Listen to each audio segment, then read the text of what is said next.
Ben, Jonathan, je t'amène ailleurs. Je vais t'amener peut-être plus dans tes souvenirs d'enfance, puis en même temps ton présent d'enseignant. Euh, Jeune, tu étais comment comme lecteur? Lisais-tu? Tu lisais quoi? Tu lisais où? Avec qui? Ça m'intrigue, ça. C'est quoi le passé d'un auteur en tant que lecteur? Je trouve ça intéressant. J'ai toujours trippé bien gros d'aller à la bibliothèque.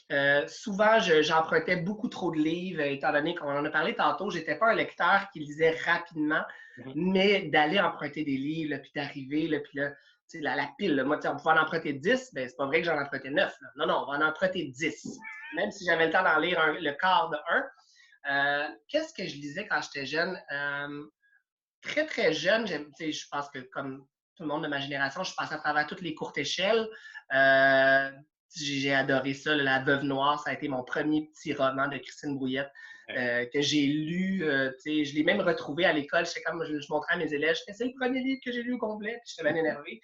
Euh, Puis la première brique peut-être que j'ai lue, qui m'a fait vraiment rencontrer une littérature où OK, c'est correct d'exprimer de la souffrance. Puis j'en ai parlé dernièrement en entrevue, mais c'était Élisothée, Les fleurs sur la neige. Puis c'est un livre dans lequel une jeune fille est victime d'abus de sa mère, enfin, de la violence qui est faite. Et elle exprime beaucoup sa. C'est un livre un peu tranche de vie, là, Mhm. autobiographique finalement, mais c'est la première fois que je voyais un personnage qui avait le droit d'exprimer sa douleur. Je trouve que des fois, la littérature, ben, plus maintenant, là, on est vraiment dans un grand virement, la littérature jeunesse, mais souvent, la littérature jeunesse avait tendance à mettre les enfants dans du coton et un peu les protéger de leurs sentiments. Donc, de rencontrer ce livre-là, qui n'était peut-être pas nécessairement un livre jeunesse, mais que j'avais dans la bibliothèque de mon école. Donc, forcément, j'avais le droit de le lire. Ben, ça m'a vraiment allumé. Puis c'est là que j'ai pris une tangente un peu plus psychologique, un peu plus poétique, de livres qui voulaient, un livre là, que je me dis, ah là, je vais peut-être pleurer pendant que je lis ou je vais vivre des émotions déchirantes pour peut-être m'aider finalement à vivre les émotions par lesquelles que je traversais là, dans mon adolescence. Là. Puis, mais on dirait que ce livre-là t'a sûrement beaucoup marqué, parce que j'ai l'impression que c'est un peu ça que tu écris. C'est de parler de la souffrance du personnage ou de que tes personnages sont rarement juste super de bonne humeur, puis Ouais. tout est beau, puis tout est coloré et tout ça. Fait qu'on dirait qu'il y a comme un. Ce que tu lisais est devenu un peu ce que tu as écrit Ouais. tranquillement. Ben oui, effectivement. Puis je pense que, souvent, les gens me disent ah, je vais lire ton livre en vacances. Je dis amène un autre parce que ça va te prendre 45 secondes à lire. Là, mais dans le sens que j'écris aussi, puis je pense que comme un ouragan, un des, euh, des objectifs qu'on avait avec cette collection-là, c'est que justement, les lecteurs qui sont, ça peut être intimidant là, de dire, OK, tu vas me lire justement là, les Trois Mousquetaires, paf, tu mets ça sur mon bureau. Ben, de voir un livre qu'il n'y a pas beaucoup de mots sur la page, que le texte est un peu texturé, ben, ça va peut-être faire en sorte que hey, je vais finir mon livre, puis je vais l'avoir fini. Moi, j'ai un élève qui a lu Souffler dans la cassette, puis qui n'est pas un lecteur avide, puis il a fini le livre. Là, fait que je pense que ça aussi, ça l'a peut-être nourri le fait que j'étais un lecteur qui était peut-être intimidé par la brique, quoique je la trouvais, l'image de traîner une brique, c'est hyper romantique pour moi, puis j'aime ça, moi, un roman de poche, là, c'est vraiment si j'ai pas le choix, parce que sinon j'achète l'édition brique. Mais je pense que c'est ce qui m'a amené à écrire peut-être des romans qui sont un petit peu plus concis, un peu plus poétiques. Donc, c'est intéressant. Je n'avais jamais fait le lien avec ce livre-là là, d'Élisothée, mais peut-être que oui, effectivement, c'est ce qui m'a amené à je ne sais pas moi, exorciser mes souffrances ou je dis souffrance, mais c'est peut-être plus de grandes émotions. Je préfère dire grandes émotions envahissantes que Ouais. nécessairement souffrance. Là. Non, non, oui, oui, parce qu'après la souffrance vient d'autres choses aussi. Là. C'est ça. T'sais. Je t'amène une question qui va être très simple, mais en même temps qui peut t'amener à beaucoup de réflexion. Pourquoi t'écris? Ben, tu vois, tu sais, souvent, tu sais, je veux pas les 4 premiers livres, là, j'ai pas une collection étoffée, là, mais mes 4 livres publiés viennent d'expériences vécues. Puis souvent, j'ai eu peur d'appeler l'écriture comme étant une forme de thérapie. Tu sais, je voulais pas que ça devienne du journal intime, puis de s'épancher sur la page. Mais je me rends compte que de partir d'émotions qu'on a vécues et des émotions qui ont été hyper chamboulantes, euh, ben, peut-être qu'on n'est pas les seuls à les avoir vécues, ces émotions-là. Je pense à Maman veut partir, dans lequel je parle du divorce et du décès.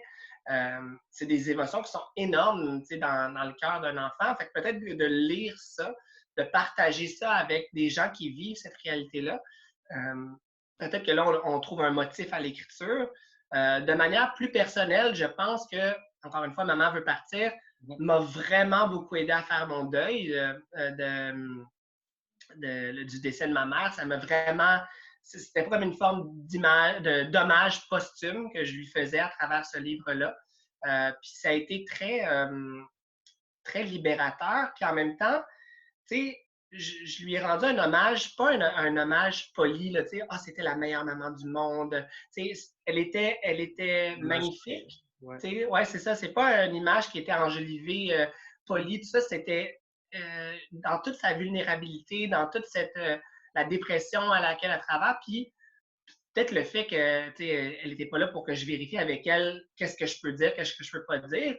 En même temps, je savais qu'est-ce qu'elle n'aimerait pas lire sur elle-même, tu sais, mais je pense qu'il y avait quelque chose de l'ordre de l'hommage authentique à travers ça.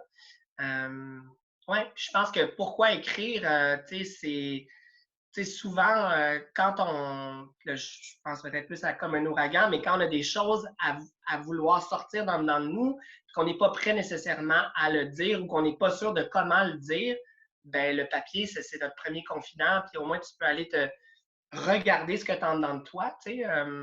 Fait que finalement, genre, je me suis réconciliée avec l'image de l'écriture est une thérapie parce que oui, ça en est une thérapie. Je pense que la beauté de l'écriture, c'est quand ça devient de la littérature, c'est quand tu amènes justement cette poésie autour de cette thérapie. Une thérapie poétique, tiens. OK. Ouais, ouais, ouais. Puis est-ce que tu crois à la phrase qui dit, tu sais, mettons, qu'un auteur écrit ce qu'il aimerait lire finalement, tu sais, que ce livre-là n'est pas disponible en ce moment, mais s'il n'est pas disponible, écris-le.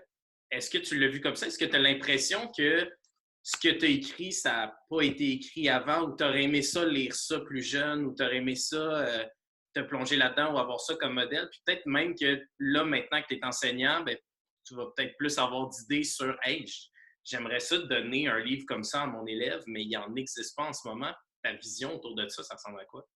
Je pense que oui, je crois à ça à 100%. Michel Tremblay disait en entrevue, moi j'écris un livre, puis je m'en fous. Si je l'aime, le livre, c'est correct. Puis je pense que oui, je pense pas qu'il est en train de dire qu'il se fout de son lectorat, mais il ne va pas essayer de plaire. Puis je pense que c'est là que des fois qu'on tombe dans un piège, les auteurs, c'est si on a une espèce de OK, je sais que ça, c'est d'actualité. Là, je vais parler de ça. Tu sais, quand tu te laisses prendre par le côté marketing ou un peu plus surfer sur l'actualité, là, comme je vais écrire un livre sur la pandémie. Non, fais pas ça, il va en avoir 75 000 qui vont sortir.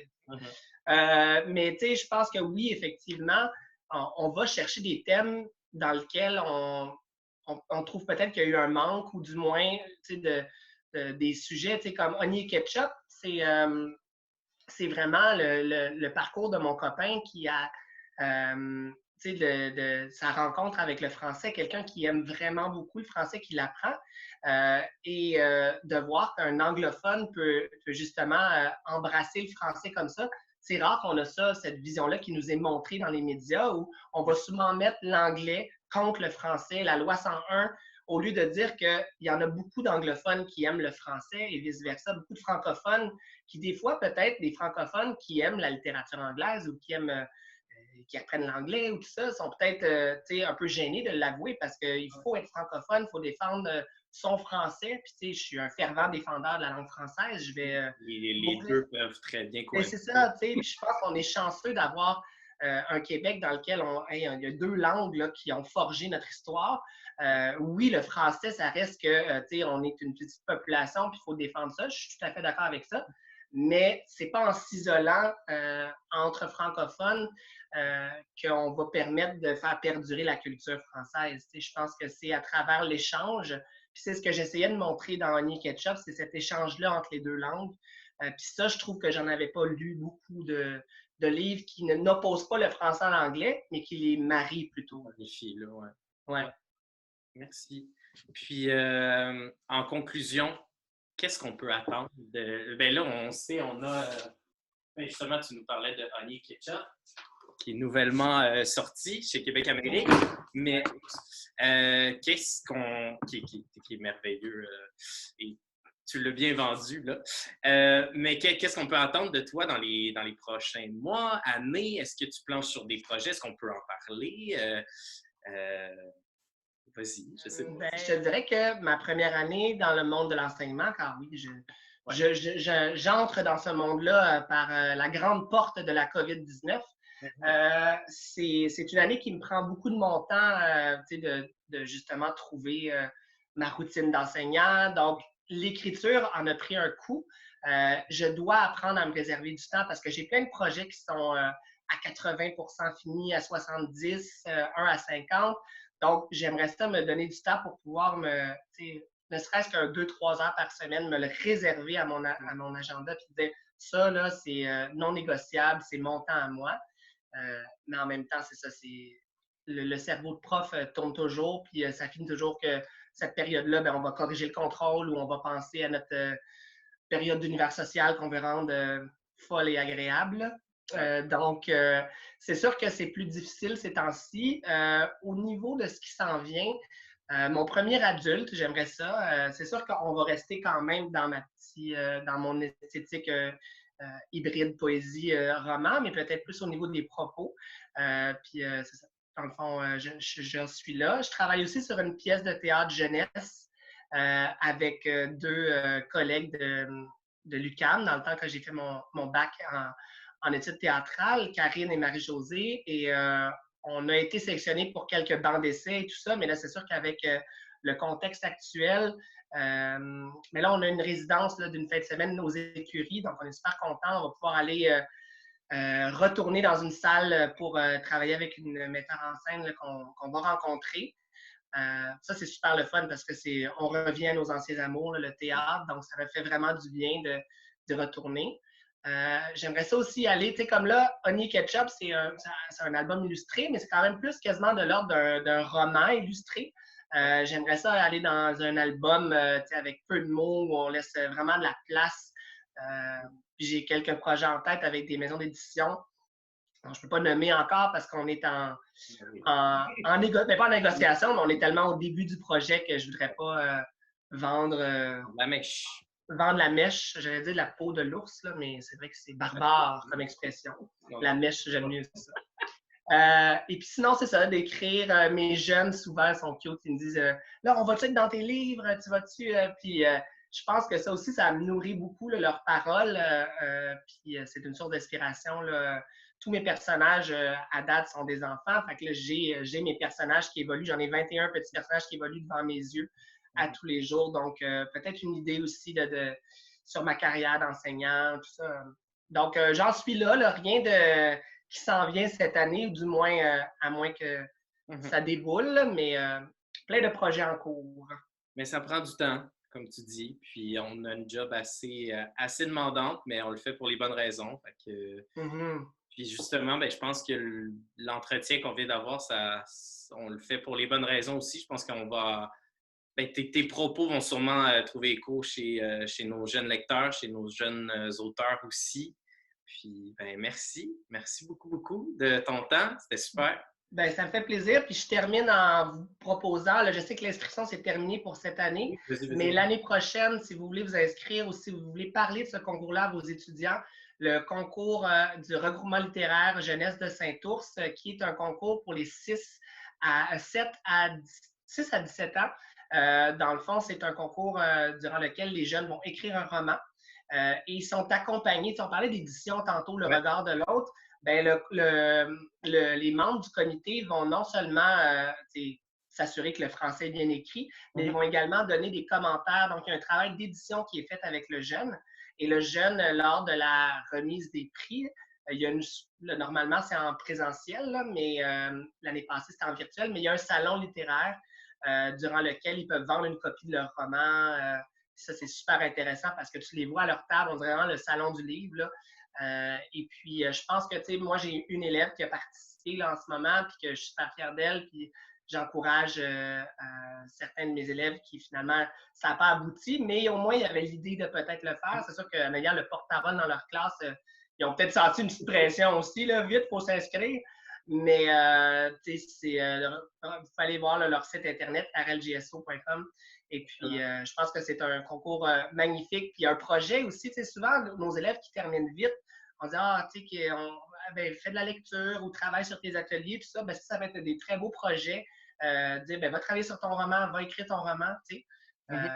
Je pense que ça peut être un outil le fun à avoir dans nos classes là, pour nos élèves qui sont attirés vers l'écriture. Vraiment. Je vais mettre tous les liens de ce projet-là dans l'article qui va accompagner la vidéo. Fait que comme ça, les élèves qui écouteront la vidéo ou les enseignants pourront passer le message à leur groupe. Yay! Merci. Super.